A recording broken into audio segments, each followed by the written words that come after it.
আবু বকর সিদ্দিক রাদিয়াল্লাহু তাআলা আনহু বাড়িতে গেলেন, উযু করিয়া আল্লাহর ঘরে যখন প্রবেশ করলেন নামাজ আদায় করার জন্য, আবু বকর যখন সিজদায় চলে গেলেন, উকবা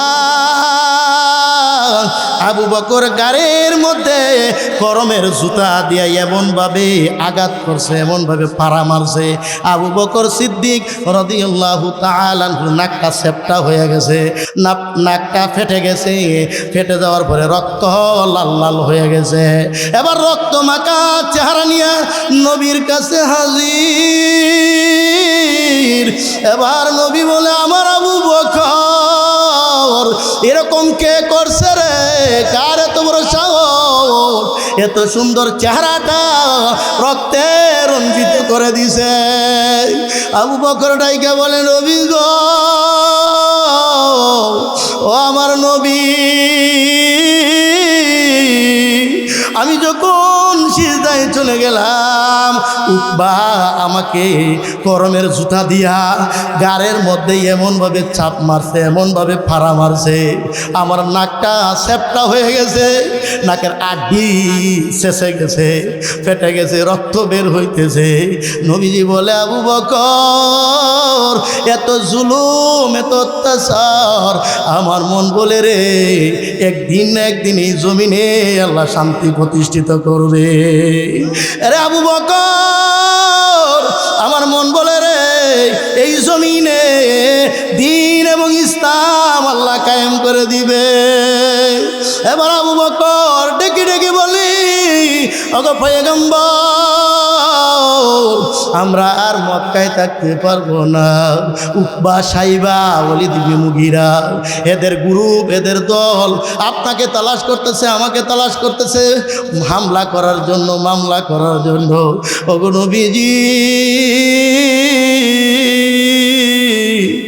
আমরা মক্কা থেকে হিজরত করে চলে যাইতে হবে। এবার আবু বকর সিদ্দিক রাদিয়াল্লাহু তাআলা আনহু আপনার আমার নবীকে কাঁধের মধ্যে উঠাইলেন।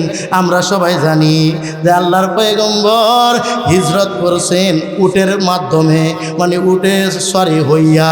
কিন্তু আবু বকর সিদ্দিক রাদিয়াল্লাহু তাআলা আনহু যখন আবু বকরের গায়ের মধ্যে পয়গম্বরকে উঠাইলেন, আবু বকরের গায়ের মধ্যে একটা চাদর ছিল। ওই মরুভূমি অতিক্রম করতেছে আর চাদরের গসায় পায়ের দাগ সমান হয়ে যাইতেছে। এরপর নবীকে কাঁধের থেকে নামায় না, একটা না 3 মাইল নবীকে কাঁধে করে নিছে। আল্লাহু আকবার। এমনি এমনি সাহাবায়ে কেরামের মর্যাদা হয় না, এত ভালোবাসা, এত ত্যাগ স্বীকার। এই জমিনের মধ্যে যত বড় নেতাই হোক, আপনি এবং আমি কিন্তু 1 কিলো জায়গা কাঁধে কইরা নিব না। আর আবু বকর নাক পাটা অবস্থায়, নাক সেপটা অবস্থায়, শরীর দুর্বল অবস্থায় নবীকে কাঁধে কইরা নিছে 3 মাইল। নবীকে কাঁধে কইরা 3 মাইল নেওয়ার পর কাঁধের থেকে নামাইলেন। তাকে দেখা আবু বকরের শরীর দুর্বল। এবার নবীজি আবু বকরের জন্য খাবার তালাশ করতেছে, দুধ তালাশ করতেছে। এবার তাকায় দেখে একটা বকরির ফাল আর একটা রাখাল। যাইয়া পয়গম্বর বলে, রাখাল, আমার দুধের প্রয়োজন, আমার আবু বকর দুধ পান করতে হবে, আমার আবু বকরের অনেক খিদা লেগেছে, পারো কি একটু দুধের ব্যবস্থা করে দিতে? রাখাল বলে, এই দুধ অবশ্যই আছে, কিন্তু দুধের মালিক আমি না, এটা আমার মালিকের আমানত, আমানতের কেন আমি রাখাল করব না? নবী আমার যুবকটারে টার্গেট করে হলাইছে, এই যুবকটাই তো আমার দরকার। এই মরুভূমির মধ্যে এত বড় সত্যবাদী, এত বড় আমানতদার রাখাল রয়ে গেছে। এবার নবীজি রাখাল কি বললেন, এর রাখাল, তোমার মালিকের আমানত আমি কেন করব না?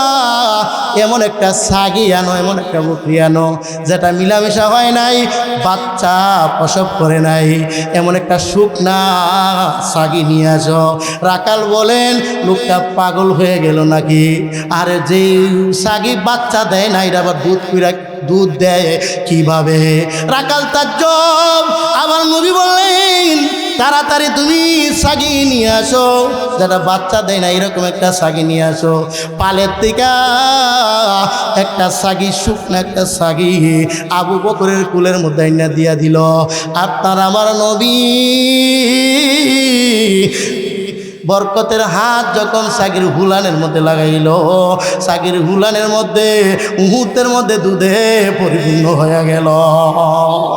এবার রাকালি দৃশ্য দেখিয়া রাকালের দুই চোখ দিয়ে টপ টপ করে পানি পড়তেছে। এবার দুধ দহন করিয়া আবু বকর তৃপ্তি সহকারে পান করল।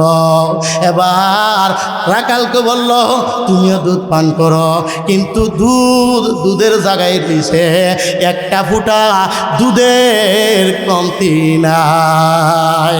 এবার রাকাল বলল, আবু বকর তৃপ্তি সহকারে পান করলো, আমি রাকালও তৃপ্তি সহকারে পান করলাম, একটা দুধের ফুটাও কমলো না। এবার নবীজি ডাইকা বলে,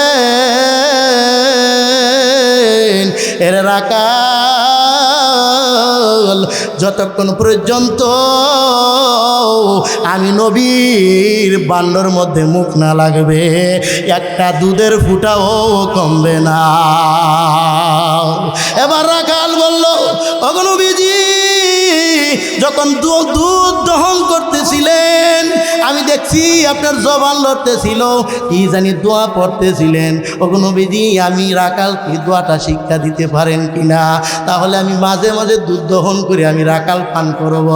এবার পয়গম্বর ডাক দিয়ে বলে, রাখাল তুমি দুধ পান করবে ঠিক আছে, কিন্তু তুমি আল্লাহর উপরে ঈমান আনতে হবে, আমি নবীর উপরে ঈমান আনতে হবে।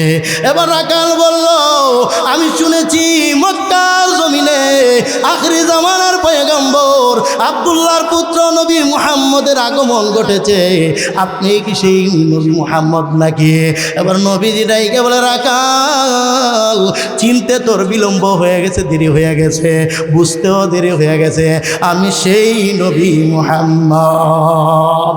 রাখাল বলল, ও নবীজি আর আমি দেরি করতে চাই না, আপনার হাতটা আমার হাতের সাথে লাগাই দেন আর আমার পড়ায় দেন, আশহাদু আল্লাহ ইলাহা ইল্লাল্লাহু ওয়াহদাহু লা শারীকা লাহু ওয়া আশহাদু আন্না মুহাম্মাদান আবদুহু ওয়া রাসূলুহু। রাখাল মুসলমান হয়ে গেল। রাখালের নাম আপনার আমার নবী রেখে দিল আব্দুল্লাহ, শ্রেষ্ঠ নাম রেখে দিল। এবার মালিকের কাছ থেকে ছুটি নিয়া নবীর সাথে সাথে থাকে।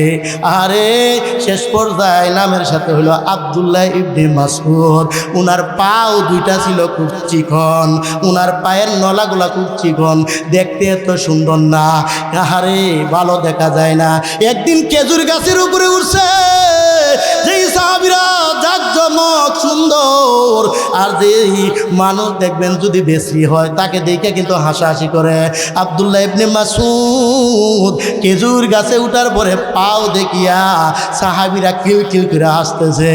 নবী জায়গা বলে, রে সাহাবীরা আমার আব্দুল্লাহর পাও চিকন দেখা তোমরা হাসাহাসি করতেছো, কিন্তু আমার আব্দুল্লাহ ইবনে মাসউদের সম্মান কত জানো নি? দুইটা পাও চিকন দেখে তো তোমরা হাসতেছো আর হেনকারি করতেছো, কিন্তু আব্দুল্লাহ ইবনে মাসউদের দুইটা পাও যদি কিয়ামতের ময়দানে মিজানের পাল্লাতে যদি উঠায় দেওয়া হয় উহুদ পাহাড়ের চাইতে ভারী হয়ে যাবে। এরা নবীর উম্মতের দল। আব্দুল্লাহ ইবনে মাসউদ অনেক সম্মানিত একজন সাহাবী, ফকিহুল উম্মাহ, উম্মতের ফকিহ, এত জ্ঞান আল্লাহ দান করেছে। এরে নবীর উম্মতের দল। সাহাবায়ে কেরাম আমাদের জন্য মডেল এবং আদর্শ, কথা ঠিক না বেঠিক? নবী আমার 3 দিন ধরে মদিনাতে নাই, কেউ বলতে পারে না, কেউ জানে না নবী কোথায়।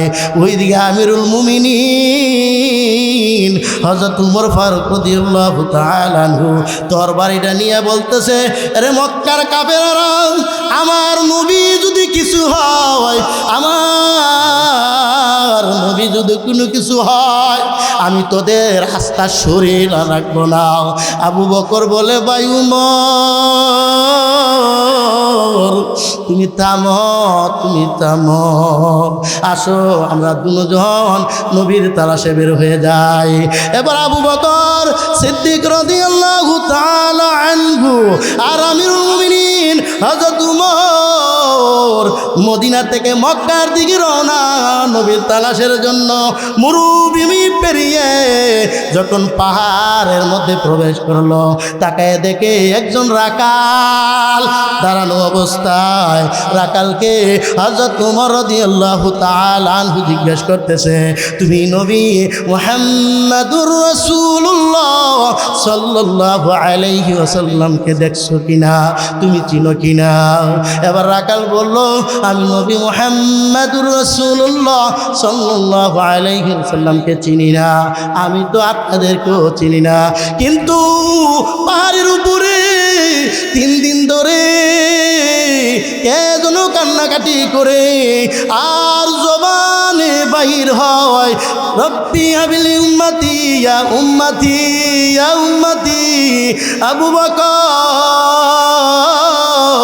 আর তোমার বুঝতে আর বাকি নাই, একজনের দিকে তাকাইয়া আর একজন বলল, আরে মন বলতেছে মনে হয় দয়াল নবী। আবু বকর সিদ্দিক রাদিয়াল্লাহু তাআলা আনহু আমিরুল মুমিনিন হযরত উমর যখন পাহাড়ের উঁচু জায়গার মধ্যে গেল, যায় দেখে আপনার আমার নবীর মাথাটা জমিনে লাগাইয়া ইয়া উম্মতি ইয়া উম্মতি বলে কান্দে। আবু বকর ডাক দিল, ওগো নবীজি, ইসলাম গ্রহণ করার পর আমি আবু বকর যত নেকি উপার্জন করেছি আপনার উম্মতকে সমস্ত নেকি দান করে দিলাম। ওগো নবীজি, আপনি মাথা উঠান, আপনি মাথা উঠান। নবী আমার মাথা উঠায় না, ইয়া উম্মতি বলে কান্দে। এবার বলে, ভাই আবু বকর তুমি চলে আসো, আমি দাঁড়াই। এবার উমর করুণ সুরে ডাক দে বলে, নবী গো, আমি উমর আপনার মাথা মোবারক আনার জন্য গিয়েছিলাম, আমি উমর নিজের মাথায় তো আপনার কাছে দান করে দিলাম। ও নবীজি,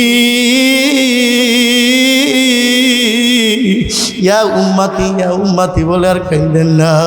ইসলাম গ্রহণ করেছি, যত নেকি উপার্জন করেছি এতিম উম্মতকে আমি উমর দান করে দিলাম। নবীজি মাথা উঠায় না। এরপর নবীজি খালি কাঁদতে আছে, মাথা উঠায় না। এবার আবু বকর সিদ্দিক রাদিয়াল্লাহু তাআলা আনহু আমিরুল মুমিনিন হযরত উমর একজনের দিকে আরেকজন তাকাইয়া বলে, মন বলে রে, খাতুনে জান্নাত হযরত ফাতেমা ছাড়া নবীকে সিজদা থেকে মাথা উঠাইতে পারবে না। এবার আবু বকর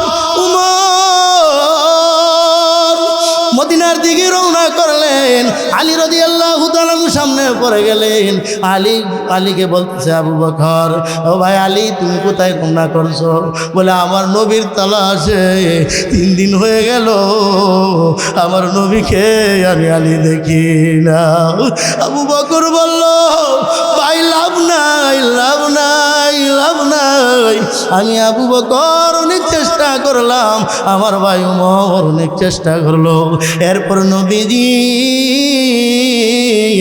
মাথা সিজদা থেকে উঠায় না, মনে হয় ফাতেমা ছাড়া সিজদা থেকে মাথাকে উঠাইতে পারবে না।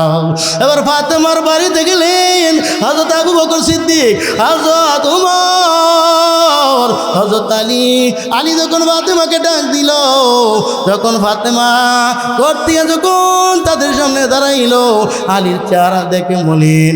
এবার খাতুনে জান্নাত আলী রাদিয়াল্লাহু তাআলা আনহু বলে, স্বামী আমার, মনে হয় আমার আব্বাজানকে বেঈমানেরা মনে হয় হত্যা করে ফেলছে, মনে হয় মেরে ফেলেছে, আপনার চেহারা মলিন কেন? আলী বলে, না, তোমার আব্বাকে বেঈমানেরা মারে নাই, শহীদ করে নাই। তোমার আব্বা ওই বড় পাহাড়ের উঁচু জায়গার মধ্যে একটা গর্তের মধ্যে সিজদায় পইরা ইয়া উম্মাতি বলে কান্দে। খাতুনে জান্নাত ফাতেমা রাদিয়াল্লাহু তাআলা আনহা বাবার শিওরে গিয়ে ডাক দে বলে, আব্বাজান মাথা উঠান, আর কান্দেন না। আমি ফাতেমার যত নেকি আছে, যত সওয়াব অর্জন করেছি, সমস্ত নেকি সওয়াব আপনার উম্মতকে দান করে দিলাম। এরপরে ফাতেমা রাদিয়াল্লাহু তাআলা আনহা কথা বলার পর নবীজি মাথা উঠায় না, ইয়া উম্মতি বলে কান্দে। এবার খাতুনে জান্নাত সর্বোপরি কথাটা বললেন, ওগো আব্বাজান, আমার দুইটা সন্তান ইমাম হাসান আর হুসাইন আপনার ডাইন পাশে দাঁড়াইয়া নানা করে কান্দে। আব্বাজান, আমার দুইটা সন্তানের দিকে তাকাইয়া সিজদা থেকে মাথাটা উঠান। ও আব্বাজান, আর কান্দেন না, মাথাটা উঠে ফেলান। নবীজি খালি কান্দে। ফাতেমা বলে, আব্বাজান, আমার হাসান আর হুসাইনকে আপনার উম্মতের জন্য কুরবানি করে দিলাম। নারে তাকবীর, নারে তাকবীর। তাহলে এদের সম্মান বাড়বে না, আপনাদের আমার সম্মান বাড়বে। এই জন্যই সাহাবায়ে কেরামের মর্যাদা আমার আল্লাহ কোরআনে প্রশংসা করেছে। কথা ঠিক না বেঠিক?